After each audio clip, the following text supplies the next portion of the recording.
Welcome to the deep dive. Today we're looking at a really powerful way to connect with people. Hmm, And it basically boils down to this, talking about what they care about. exactly. It sounds simple, but it's huge. It's definitely more than just, polite chat. It feels like a fundamental skill for building strong relationships. Super important, I think, especially within our Nigerian Christian families and, well, the wider community too. Absolutely. Yeah. And that's what we want to dig into today. We're Yeah. taking this principle, drawing a lot from Dale Carnegie's ideas, and seeing how it works in practice. Right. We'll use a fictional family, let's call them the Nikamdilims, Papa Chinedu, Mama Ifioma, and their kids, Obi, Ada, and Chidi. Okay. Watching it play out with them helps us see the real impact, across all sorts of relationships. Our mission for this deep dive is basically to get a handle on the real upsides of focusing on what others are interested in. And the downsides of not doing it, the consequences when we just talk about ourselves. Yeah, exactly. We want to make this really practical, something our listeners can use in their own Nigerian Christian context. So let's just jump right in. Where should we start? Maybe with the kids. Yeah, let's start there, because it's fascinating how just a small shift, a shift in focus, can totally change how we interact with our children. Okay. The natural thing for parents is often, well, guiding, directing, Asking about homework, chores. the parent agenda, right? Exactly. Things from our perspective. But what happens if we, flip that around? Right. So imagine Papa Chinedu and Mama Ifioma always leading with, did you do your homework? Or have you tidied your room? Like talk to Obi or Ada or Chidi. Mm-hmm. What if, instead, they just took a second to step into their kids' worlds? Perfect example. Take Obi. He loves football, right? Okay. So instead of the usual stuff, Papa Chino could ask something like, Obi, wow, that match yesterday, what was the best part for you? Or even, who's a player you really rate right now? What makes them so good? Yeah. See, the thing is, that kind of genuine interest, it validates them. When kids feel you actually see their passions, they're less afraid of being judged. And they open up more. Exactly. It taps into that basic human need to be seen. That's a great point. It shows you actually value what they value. So what about Ada? She loves drawing. Right. So, Mama Ifioma, instead of just, are you practicing your letters? I could say. Right? Like, Ada, this drawing is amazing. Tell me about this scene. What's the story here? Oh, I like that, asking about the story. Yeah. And Chidi, in the church youth choir, instead of just, did you go to practice? Papa Chino could ask. You could ask, Chidi, what new songs are you guys learning? Is there one you really, connect with or enjoy singing? You can feel the difference immediately, can't you? It's genuine curiosity. It's about what lights them up. Precisely. So, okay, what are the positive results? What changes when parents take this approach? Well, first, like we said, communication just skyrockets. Right. When kids feel you're genuinely invested, they feel valued. Simple as that. And that creates a safe space. They share more honestly. Absolutely. I know when someone asks about something I'm really into, I just want to tell them everything. So, what else? Okay, this is interesting. It often leads to more cooperation. Really? How? Well, when kids feel understood, connected, they're just more receptive generally to what you ask them to do. Ah, okay. So Obi might be more willing to actually do his chores after a good chat about his football team because he feels, seen, cared about. It builds respect. It's like you're building credit in the relationship bank, maybe. Makes them want to cooperate. That's a good way to put it. And the third big benefit, Mm-hmm. a stronger parent-child bond. Simple as that. This genuine interest, it builds trust. It deepens that emotional connection. It says, your world, your thoughts, your passions, they matter to me. That's huge for a kid's self-worth. Oh. Okay, let's flip it. What about the other side? What happens if parents consistently just talk about their own stuff, their own concerns? The consequences can be pretty serious. Firstly, kids can feel really deeply unheard. If conversations always circle back to the parent's agenda, or instructions are given without even asking the child's view, well, kids might start to think their interests just aren't important. Yeah, that could definitely plant seeds of resentment, couldn't it? What else? You might see resistance, even defiance. Okay. When kids feel constantly overlooked, like their needs don't matter, they might become less cooperative. Yeah. Or even act out, It can be a way to get attention, to finally feel heard. And that kicks off a really negative cycle in the family, I imagine. Exactly. And the third thing is emotional distance, just a growing gap. Right. A constant lack of genuine interest can create a real divide. Parents and kids drift apart. The family unit feels less connected, less warm. You might see less laughter, Fewer of those quiet, important chats as they get older. Definitely. It really shows how vital it is to actively nurture those connections by showing interest. Okay, powerful stuff. Let's shift gears slightly. What about the marriage between Papa Chinadu and Mama Ifeoma? How does this principle work there? Oh, it's absolutely critical for a strong marriage. Yeah, Maybe even more so. right. Just like with kids, it's so easy for couples to just get wrapped up in their own day, their own stresses. Totally. But that real connection, it deepens when they consciously make an effort to be interested in each other's worlds, their experiences, their feelings.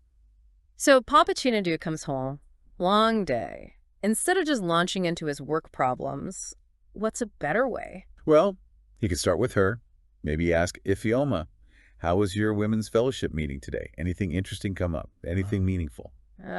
Shows he values her activities, her connections. Exactly. And likewise, if Mama Ifioma knows Papa Chinadu's dealing with a tough project, Instead of just letting him stress. yeah, she could ask Chinadu, you mentioned that big project. How's it going? Is there Yeah. anything I can do? Even just listen. It shows empathy, support. That she's with him in it. Precisely. I guess for their shared life too, right? Yeah. Church stuff, worries about the kids' futures. Discussing those things with genuine interest in the other person's view. Yes. That strengthens the partnership, their shared vision for life. Okay, so what are the main benefits for the marriage when couples do this? Well, a huge one is deeper understanding, just really getting each other. Okay. When you actively show interest, you get real insight into your partner's daily life. Their stresses, yes, but also their joys, their perspective. Where you really start to see what makes them tick, what's going on underneath. Exactly. And that leads straight to more mutual support. How so? Because when you both feel your partner genuinely cares about your world, your concerns, Yeah. you're much more likely to offer encouragement, practical help when things are tough, Right. and, just as important, to celebrate the good stuff together. It makes you feel like a real team. Totally. And the third big benefit, Yeah. a stronger marital bond. Fundamentally, shared interests, that deep understanding. Yeah. It's the bedrock of a really fulfilling, intimate marriage. It creates that powerful feeling of being connected, cherished. Okay, now the flip side again. What happens when couples mostly just talk about themselves? They don't show much interest in their spouse's world. One of the most damaging things, I think, is feeling taken for granted. Mm-hmm. If one person always centers the conversation on their day, their problems, the other person can start to feel, well, invisible, unappreciated, like their life doesn't matter as much. Wow, yeah. That could definitely breed resentment. Feeling unequal in the relationship. What else? It can lead to serious emotional distance. Over time, if you're not curious about each other, this gap can just widen. Right. You end up feeling lonely within the marriage, even when you're in the same room. That sounds incredibly isolating. Yeah. And a final negative outcome. Just more potential for conflict, really. Misunderstandings happen much more easily when you don't truly listen or understand where your partner is coming from. Because you don't know their context. Exactly. Yeah. And small things can blow up into big arguments because that foundation of understanding isn't there. It really highlights how showing interest isn't just nice, it's like actively investing in the health of the marriage. Absolutely. Okay, let's widen the circle again. Extended family, huge in Nigerian culture, right? Aunt Ngozi, Uncle Emeka, the whole network. How does focusing on their interest work here? Oh, it's crucial in this context. It's about reinforcing those really vital family bonds, the support systems that are so strong. It builds that sense of community within the wider family. So when Papa Chinadu and Mama Ifeoma visit Aunt Ngozi, the one with the business, what's a good conversation starter? Well, instead of just talking about their own kids, Papa Chinadu could ask, Aunt Ngozi, how's the business? Any new challenges you're facing? Or, any exciting opportunities coming up? Shows he respects her work, her hustle. Exactly, her entrepreneurial spirit. And when they see Uncle Emeka, the community development guy, What could Mama Ifeoma ask? she could say something like, Uncle Emeka, we were so interested to hear about the new school building project. How's that progressing? What kind of impact are you hoping it'll have? Demonstrates they care about his passion, his contribution to the community. Yes, it's acknowledging their lives beyond just being auntie or uncle.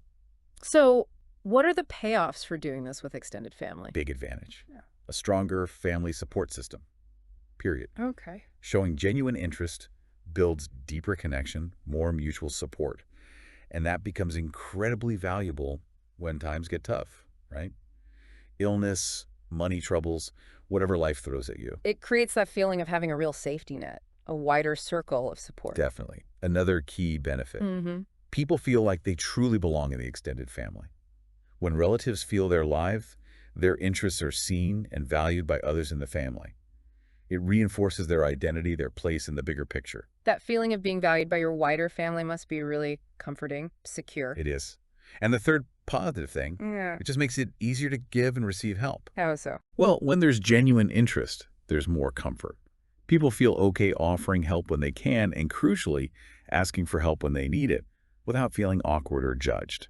That open line of communication and support is so vital, isn't it? Absolutely. Okay, now, what happens if the Nkemdalims, or any family, mostly just talk about their own immediate family stuff when they're with extended relatives? The most immediate thing is probably a weakening of those ties. Those crucial bonds start to fray. Right. If interactions always revolve around one nuclear family's news, extended family members can start to feel neglected, overlooked, and eventually just distant. Yeah, that could sadly lead to the family unit kind of fracturing over time. What else? Relatives might feel quite isolated. Even when they're together. Yeah. If their interests, their lives are never really brought up or discussed at gatherings, they can feel disconnected from the wider family network, even when physically present. Feeling isolated within your own family. That sounds really tough. And the final downside here? Difficulty when help is needed. In a crisis, if those relationships haven't been nurtured through mutual interest, that lack of connection makes it harder to rely on extended family. The willingness to jump in and help might not be as strong if the rapport isn't there. It really shows how those small acts of showing interest are like long-term investments in the family's resilience. Well said. Okay, let's shift to neighbors now. People like Mama Fatima, Mr. Adebayo in the Nkemdalims community. How does this principle help build a strong neighborhood? In a close-knit community, like many in Nigeria, good neighborly relations are just essential for peace, for support, and showing interest in people's lives around you. That's fundamental to building that community spirit. Okay, so Mama Ifioma bumps into Mama Fatima, the tailor. What could she say beyond just hello? Well, she could genuinely compliment her work, right? Say something like, Mama Fatima, those new designs you made are just lovely. What gave you the idea for that particular style? Shows real appreciation for her skill, her creativity. Exactly. And Papa Chinedu sees Mr. Adebayo out in his amazing garden. Instead of just walking past. Yeah, admire it. Ask Baba Adebayo, your garden looks incredible, so healthy. You must have a green thumb. Any secrets for growing such wonderful vegetables? Connects over an interest, shows respect for his expertise. Right. These small things, they really add up in building those neighborly bonds. So what are the main benefits of engaging like this with neighbors? Well, the most direct one is just a more harmonious place to live. Showing interest fosters goodwill, mutual respect. It just makes the whole community feel more peaceful, more supportive. Creates a friendlier vibe overall. What else? Mutual assistance becomes way more likely. Okay. When neighbors feel connected, feel you actually care about them, they're much more inclined to lend a hand when needed. Helping with a task, watching out for each other's places, helping in an emergency, that kind of thing. Builds that sense of reciprocity, looking out for each other. Yes. And the third important benefit, Yeah. a stronger sense of community, truly. Genuine interest helps create that feeling of belonging for everyone. Makes the neighborhood feel more vibrant, more connected. Transforms it from just houses on a street to a real caring community. Exactly. Now, the downsides, if the Nkemdalims, or anyone, are mostly self-absorbed when dealing with neighbors. First thing you might see is distrust, a lack of real connection. How come? If interactions are always about me, neighbors might see the family as aloof, uncaring, just not interested in anyone else. And that breeds distrust, strains relationships. That sounds pretty isolating, even in a busy neighborhood. What else? Well, linked to that is a lack of support when you need it. Right. In tough times, neighbors might be less willing to step up or go out of their way if there's no existing relationship built on mutual care and interest. It highlights how those everyday chats build up like a bank of goodwill you might need later. That's a great analogy. And the final negative outcome here, the more potential for conflict, honestly. Misunderstandings, friction. They happen more easily when people don't really know or care about each other's viewpoints. Small issues can escalate faster. Exactly. When there's no foundation of positive connection to fall back on. So Proactively investing in those neighborly chats, showing genuine interest, it seems crucial for preventing problems and building a stronger community. Definitely. Okay, last area, the workplace. For Papa Chinadu and Mama Ifeoma, how does talking about colleagues' interests impact their work life? Just as powerful here, maybe even more obviously linked to success sometimes.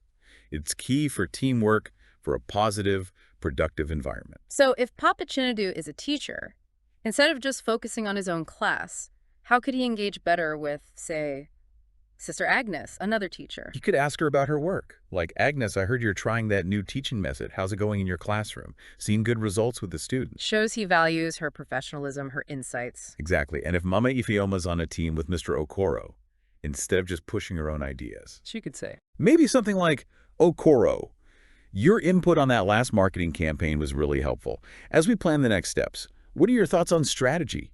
See any opportunities we should really look into? Shows she values his expertise, his perspective, wants collaboration. Right. It creates that respectful atmosphere where people feel their contribution matters. So main benefits at work when people do this? Improved teamwork. Huge one. Okay. When colleagues feel their ideas, opinions, even their struggles are acknowledged, it just makes for a more collaborative, supportive, and effective team.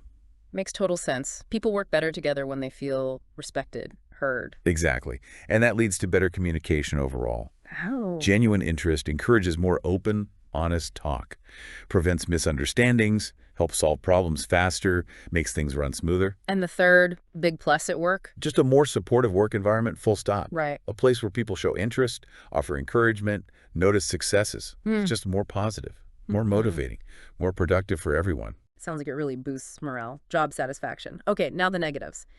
If Papa Chinedu and Mama Ifeoma mostly focus on themselves at work, their own achievements, their own problem. First risk, isolation. Ah, Colleagues who only talk about themselves can come across as self-centered, uninterested, and people might just start to avoid them. They get isolated from the team, the network. that could definitely hurt your career, not to mention team spirit. What else? A lack of collaboration, almost guaranteed. Makes sense. If you're not interested in others' views, don't value their input, don't bother understanding what they do, teamwork just breaks down.